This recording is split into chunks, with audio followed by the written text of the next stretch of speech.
He has featherweights, lightweights, and fucking bantamweights coming out of that. Mendez is nasty. He is. Now, moving on to a heavyweight bout that featured Josh Barnett going up against Frank Mir. And George and I were both skeptical on this because we're like, Frank Mir obviously is getting cleared for the use of testosterone replacement therapy. And he says it's more for his personal life, not for his performance life. Yeah, it's whatever. to help his mood swings and things like that. I was like, yeah, okay. Pumping your body with testosterone in your late 30s is definitely going to help your mood swings.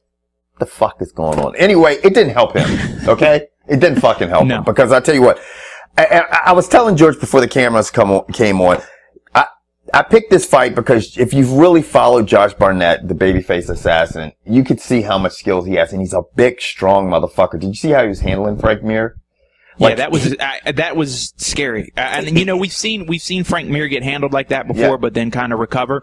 And me personally, I know a lot of people were screaming early stoppage. No. Yeah. No. He hit that dude with a knee, and he was laying on the ground completely limp. And I'm gonna tell you what, I understand we're bloodthirsty Americans, but if that was my fighter, I'm glad the ref stopped it, because anything that would have happened there on the bottom, those punches that Barnett would have landed would have been devastating. And if there's anybody who will try to kill you in the ring, it's Josh Barnett. He does not give a fuck. And that's what he said. He says, I'm out there to kill you. I mean, he pretty much said that after the fight. Now, the thing's interesting. Josh Barnett, you know, obviously, I like Daniel Cormier. I'm a big fan of Daniel Cormier. But I will say Josh Barnett broke his hand in that fight. And he put on, he still, you know, when they were both over in Strikeforce.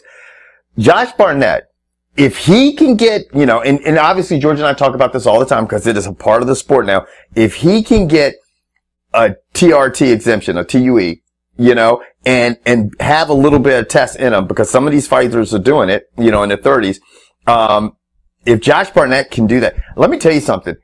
Everybody better watch out for him. And people will sit there and go, whatever, but he's so good at that dirty boxing and that fucking catch wrestling and shit, and it's fucking nasty. And you see how strong he is? Huh? Go ahead. I think he might have a problem with Kane, and the only reason I say that is because Kane's wrestling might be good enough, and he might. The only thing is if Barnett gets you up against the cage, you got to find a way to get out of there. Yeah. And that's the key. And I think Kane might be able to keep him away with his boxing and his hands. But if he gets up against, I think if he gets any of the heavyweights up against the cage, it's a problem. You know who I'd like to see him fight next? Overeem.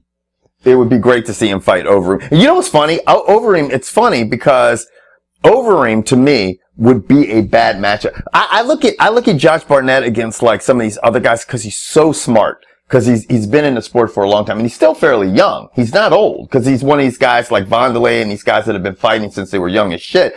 But I would love to see him fight like Dos Santos, Cain Velasquez, because I think those are good matchups for him. You know what I mean? I think he could beat JDS. I think he would have his hands full with Kane. I agree with you 100%. I think he'd have a problem with Alistair Overeem, and why I think that is because his problems he's had are with really good strikers. Like Crow Cop beat his ass 3 times. Right now, Overeem, he might, if you can weather those 8 punches, it's good, because after that, baby Ox is he's going to just gas and fall asleep.